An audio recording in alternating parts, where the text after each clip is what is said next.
அனைவருக்கும் வணக்கம். நம்ம மல்லி சீரியல்ல என்னெல்லாம் சுவாரஸ்யமான விஷயங்கள் நடக்க போகுதுன்னு பார்க்கலாம் வாங்க. கதிரேசன் டெண்டர் எடுக்க போற விஷயத்த பத்தி நம்ம விஜய் மல்லி 2 பேரும் தெரிஞ்சுக்கிட்டாங்க. ஸோ அவங்களுக்கு இந்த விஷயம் எப்படி தெரிஞ்சிச்சுன்னா, அதாவது இப்போ டெண்டர் எடுக்கிறவங்களோட பேர் வந்து அனௌன்ஸ்மெண்ட் பண்ணுவாங்க. ஸோ அந்த மாதிரி தான் பார்த்தீங்கன்னா கதிரேசனோட பேரை வந்து அனௌன்ஸ்மெண்ட் பண்ணியிருக்காங்க. இது எப்படின்னா மனோகர் மூலயமா தான் வந்து நம்ம விஜய் மல்லி 2 பேருக்கு தெரிஞ்சிச்சு. இதை நினைச்சு நம்ம மல்லி பார்த்தீங்கன்னா கதிரேசன் கிட்ட போயிட்டு, அப்பா நீங்க வந்து ஒரு புது டெண்டரை எடுக்க போறீங்கன்னு சொல்லிட்டு கேட்டேன். அதோட அமௌண்ட் வந்து 80 கோடின்னு சொல்லிட்டு கேள்விப்பட்டேன். இது எல்லாமே உண்மையாப்பா, ரொம்ப சந்தோஷம் அப்படின்ற மாதிரி மல்லி பார்த்தீங்கன்னா கதிரேசன் கிட்ட சொல்லிட்டு இருக்காங்க. அந்த மாதிரி டைமிங்ல கதிரேசன் பார்த்தீங்கன்னா, ஆமாமா மல்லி, இந்த டெண்டர் வந்தாலும் சரி வரலனாலும் சரி அதை பத்தி எனக்கு கவலை இல்லை, எனக்கு என் பொண்ணோட உடம்பு வந்து குணமடைஞ்சிடணும் அப்படின்னு சொல்லிட்டு கதிரேசன் சொல்றாரு. இன்னொரு பக்கம் அன்னபூர்ணி பார்த்தீங்கன்னா, ஐயோ கதிரேசன் சார், என்ன சார் இவ்வளோ ட்ரை பண்றீங்க, இவ்வளோ கஷ்டப்படுறீங்க, ஸோ உங்க பொண்ணு கண்டிப்பா கூடிய சில குணம் அடைஞ்சிருவா, நீங்க எதுக்கும் கவலைப்படாதீங்க அப்படின்னு சொல்லிட்டு அன்னபூர்ணி சொல்றாங்க. அன்னபூர்ணியம்மா வந்து என்ன எண்ணத்துல சொல்றாங்கன்னா, அதாவது இந்த ரேணுகாவை ஏதாவது ஒரு இடத்துல பிளாக்மெயில் பண்ணி அவ வாயாலே உண்மையை வர வச்சிட முடியும் அப்படின்ற ஒரு எண்ணத்தால தான் அன்னபுண்ணியமா பார்த்தீங்கன்னா இப்படி ஒரு விஷயத்த சொல்றாங்க.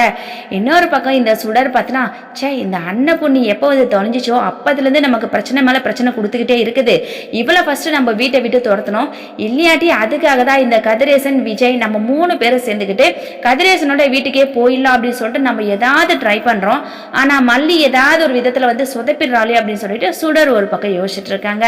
ஸோ ஒவ்வொருத்தர் பக்கம் ஒவ்வொரு பிரச்சனையா போய்கிட்டே இருக்குது. நிஷா, ராஜி, ரஞ்சிதா இவங்க 3 பேரும் கண்டிப்பா அமைதியாவே இருக்க மாட்டாங்க.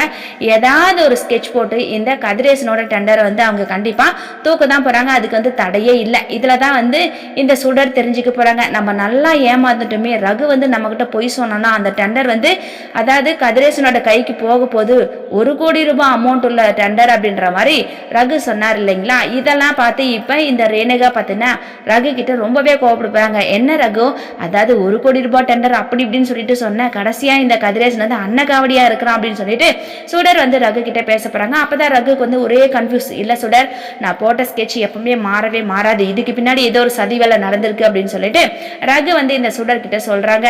ரகு, சுடர், நிஷா, ராஜி, ரஞ்சிதா இவங்க யாரு என்ன பிளான் போட்டாலும் கண்டிப்பா அந்த டெண்டர் வந்து கதிரேசனோட கைக்கு தான் போக போகுது. அது மட்டும் இல்லாம இப்ப மல்லி பாத்தீங்கன்னா ரொம்பவே ஃபீல் பண்ணிட்டு இருக்காங்க. விஜயை தவிர அவங்களோட வாழ்க்கையில எதுவுமே வேணாம் அப்படின்ற மாதிரி தான் மல்லி இருக்காங்க. அப்படிப்பட்ட மல்லிக்கு ஒரு அதிர்ச்சியான விஷயத்தை தான் வந்து இந்த ரேணுகா செஞ்சிருக்காங்க. விஜய் வந்து மல்லி அப்படின்னு சொல்லிட்டு தான் ஹக் பண்ணாரு. பட் ஆனால் ரேணுகா வந்து அதவே ஒரு பாசிட்டிவா எடுத்துக்கிட்டு இனி வந்து இந்த மல்லியை நம்ம வெறுப்பேற்றணும் அப்படின்னு சொல்லிட்டு ரேணுகா ஒரு பக்கம் பிளான் போட்டிருக்காங்க. வெயிட் பண்ணி பார்க்கலாம் என்ன நடக்க போகுதுன்னு சொல்லிட்டு இந்த வீடியோ பிடிச்சிருந்தா மறக்காம நம்ம சேனல்ல சப்ஸ்கிரைப் பண்ணுங்க. தேங்க்யூ.